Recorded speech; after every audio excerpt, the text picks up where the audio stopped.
Yung tikitan. Shout, shout, shout, shout, shout. Konti lang po ng pasahero.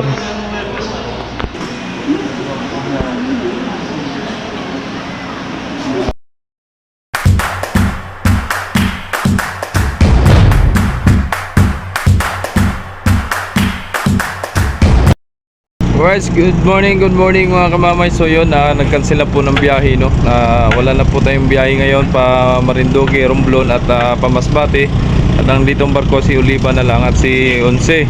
So ito ngayon, magsi-shelter na si Oliva. Tatago na po ito sa Marinduque.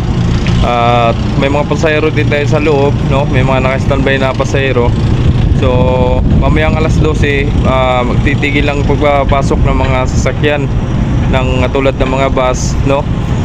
Nang hindi na madagdagan ng mga pasahero dito sa loob ng terminal. At yung iba ay pinadesisyon na kung gusto nilang lumabas o umuwi para po ay hindi po sila kumbaga hindi ma-standby dito sa loob ng terminal. At gawa po ng syempre hindi natin alam kung gaano ba kalakas ang bagyo na si Ramil na yan, no? At para po safe po ang lahat. At maaga po ang nagbigay ng advice na mag-cancel ang biyahe at para po makapaghanda, no? At ito na mga kamamay, no? Pull out na to si Maria Oliva at para po makapagtago. Kasunod naman yan si Unsi naman, si Unsi ang magtago. So si 6 at si 5 nandiyan pa rin sa gilid. Siguro mag-shelter na rin yan, no? At para po wala pong barko na nakadikit dito para in case kung malakas ang alon or yung bagyo na yan ay wala pong mga gutter na masisira o dito sa rampahan para wala po siyang madadamage sa mga barko. Alright, so medyo naambon-ambon na mga kamamay, no? Ayan, kita nyo naman wala pong sakayan si Maria Oliva at magsi-shelter po yan. Ayan. So yun, marami pang bangka, mga nanditong bangka. Iba nagtatago na rin yung iba doon sa may malapit sa barangay, no? Yung ano doon, may taguan po dyan eh, para sa mga malilit na bangka. Dyan, may taguan. Yan. Tapos ito naman, sa mga barko naman, ang taguan ng mga barko ay sa Marinduque.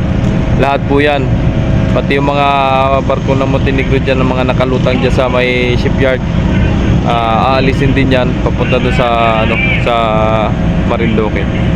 Ang kagandahan sa Marinduque ay may taguan po ng mga barko kung sakaling may sakuna or bagyo, no? Ay mabilis lang makapagtago, makapag-shelter yung mga barko na nandito. Alright, so yun, maraming salamat po sa inyong lahat. Paki-share and paki-subscribe po ng ating YouTube channel, Rob Jomar Official Vlogs. Maraming salamat. Paki-like na rin kung gusto mag-comment, comment nyo rin po kayo dyan sa baba. Isang maulanin o isang may bagyong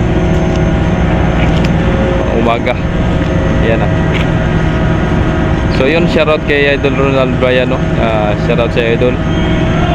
Shoutout din sa iba pang natin mga viewers natin, ibang subscribers. Shoutout po sa inyong lahat. Maraming salamat. Yan na.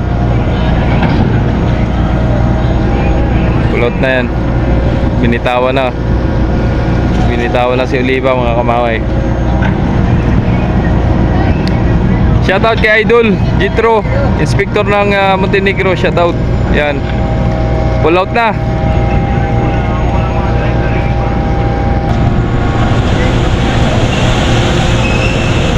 Ingat sa biyahe, kapitan ng Maria Oliva. Ingat sa biyahe.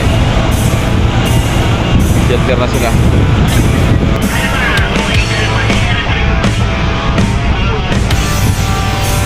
So may pasahero na nagsabi sayang, no, at makasabay daw, kaso bawal naman pumagsakay dyan gawa ng mag-shelter ang barko.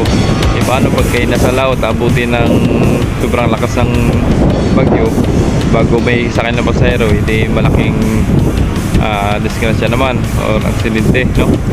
Delikado. Yan, nagpupunot pa ng angkla si Maria Oliva. Binubunot pa. Oh. Paspas na.